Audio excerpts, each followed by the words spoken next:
നമ്മുടെ കൂടെ ഇപ്പോൾ പ്രൊഡ്യൂസർ രഞ്ജിത്ത് കൂടെ ചേരുന്നുണ്ട്. സർ, ഈ സിനിമാ സ്വാതന്ത്ര്യത്തെ വലിയ രീതിയിൽ ഹനിക്കുന്ന ഒരു കാര്യങ്ങളാണ് ഈ അടുത്ത കാലത്തായി വരുന്നത്. ഇത്തരം സെൻസർ കട്ടുകളും പേര് മാറ്റണം, ഇത്തരം വിവാദങ്ങൾ ഈ അടുത്തിടെ വളരെ കൂടുതലായിട്ടുണ്ട്. എന്താണ് പറയുന്നത്? ശരിക്കും സെൻസർ ബോർഡിൻ്റെ ഒരു കൂടുതൽ കടന്നുകയറ്റം ഉണ്ടായിക്കൊണ്ടിരിക്കുന്ന ഒരു കാലഘട്ടം തന്നെയാണ് ഇപ്പം നടന്നുകൊണ്ടിരിക്കുന്നത്. ശരിക്കും അത് കേരളത്തിലാണോ എന്ന് വെച്ചാൽ കേരളത്തിലല്ല. കേരളത്തിലെ സെൻസർ ബോർഡ് വളരെ ലിബറലായിട്ട് എല്ലാ കാര്യങ്ങളിലും ഇടപെടുന്നുണ്ട്. അവരാരും ഈ പ്രശ്നം ഉണ്ടാക്കിയിട്ടില്ല. ഇതേ സിനിമയുടെ ഇതിൻ്റെ ട്രെയിലർ ഇവിടെ സെൻസർ ചെയ്താണ്. ഇതിൻ്റെ ഓഫീസർ അതിന് അനുമതി നിഷേധിച്ചിട്ടില്ല.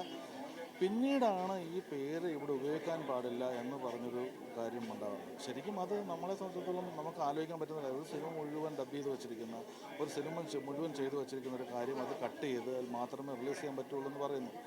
നിയമപരമായി മുന്നോട്ട് പോകാൻ ഹൈക്കോടതിയെ സമീപിച്ചിട്ടുണ്ട്. ഹൈക്കോടതിയുടെ വിധി വന്നിട്ടില്ല. പക്ഷേ ഇതൊക്കെ പറയുമ്പോഴും നമ്മൾ ആലോചിക്കേണ്ടത് ഇന്ത്യയിൽ ഇങ്ങനെ ഒരു കൊടും ഭീകരത വരുന്നത് എങ്ങനെയാണ്? ഈ ജാനകി എന്ന് പറയുന്ന പേര് നമുക്ക് എത്ര പോപ്പുലറായിട്ട് എത്ര വർഷമായിട്ടുള്ളതാണ്. നമുക്കറിയപ്പെടുന്നൊരു ഗായിക തന്നെ എസ് ജാനകിയുണ്ട്. നമ്മളെ സംബന്ധിച്ചിടത്തോളം ജാനകി എന്നൊരു പേര് നമ്മുടെ ഒരു ചെറിയ കാര്യമല്ലല്ലോ. നമ്മൾ അതിനൊക്കെതിരെ എന്തിനാണ് നമ്മൾ ഇത്ര വലിയ പ്രശ്നം ഉണ്ടാക്കുന്നതെന്ന് പറഞ്ഞാൽ മനസ്സിലാകുന്നില്ല. ഇന്ത്യ മുഴുവൻ ഈ പ്രശ്നത്തിനെതിരെ നമ്മുടെ കൂടെ നിൽക്കുമെന്നാണ് ഞങ്ങൾ കാണുന്നത്. കാരണം ഇന്ത്യയിൽ ഇത് കലാകാരന്മാരുടെ ആവിഷ്കാര സ്വാതന്ത്ര്യത്തിനെതിരെ ഒരു കടന്നുകയറ്റമായേ കാണാൻ പറ്റുള്ളൂ.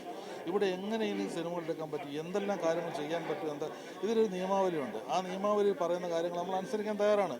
ആ നിയമാവലി അനുസരിച്ച് നടന്നോട്ടെ. പക്ഷേ ഈ നിയമാവലിക്ക് എതിരായി ഒരു നിയമത്തിലും ഇല്ലാത്ത കാര്യങ്ങൾ അടിച്ചേൽപ്പിക്കാൻ വരുന്നത് തികച്ചും ജനാധിപത്യ വിരുദ്ധമാണ്.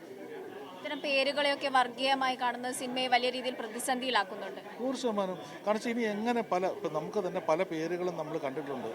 ആ പല പേരുകളും നമുക്ക് ഇതിനു മുമ്പ് എത്ര സിനിമകൾ വന്നിട്ടുണ്ട്. അങ്ങനെയാണ് ഇവിടെ ഒരു സിനിമകൾ ഇവിടെ റിലീസ് ചെയ്യാൻ പറ്റില്ലായിരുന്നല്ലോ. അത് ശരിക്കും പറഞ്ഞാൽ നല്ല ആളുകളും നല്ല മനസ്സോടെ ഉണ്ടായിരുന്ന ഒരു വിഭാഗം ആളുകളെ കെട്ടിപ്പടുത്ത ഇന്ത്യയിൽ ഇങ്ങനെ ഒരു കാര്യം അടിച്ചേൽപ്പിക്കപ്പെടുന്നത് തികച്ചും തെറ്റാണ്.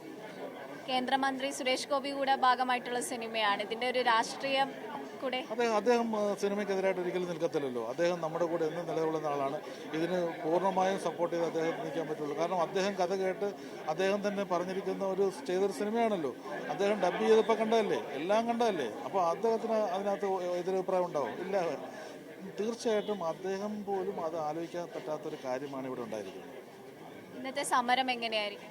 ഇന്നത്തെ തികച്ചും ഒരു സൂചന സമരമല്ലേ നമുക്കിവിടെ നടത്താൻ പറ്റുള്ളൂ. ഇവിടെ ശരിക്കും പറഞ്ഞാൽ നമ്മുടെ പ്രതിഷേധം അറിയിക്കാൻ വേറെ മാർഗമില്ലല്ലോ. കാരണം കേന്ദ്ര ഗവൺമെൻറ് കീഴിലുള്ളതാണ് സെൻസർ ബോർഡ്.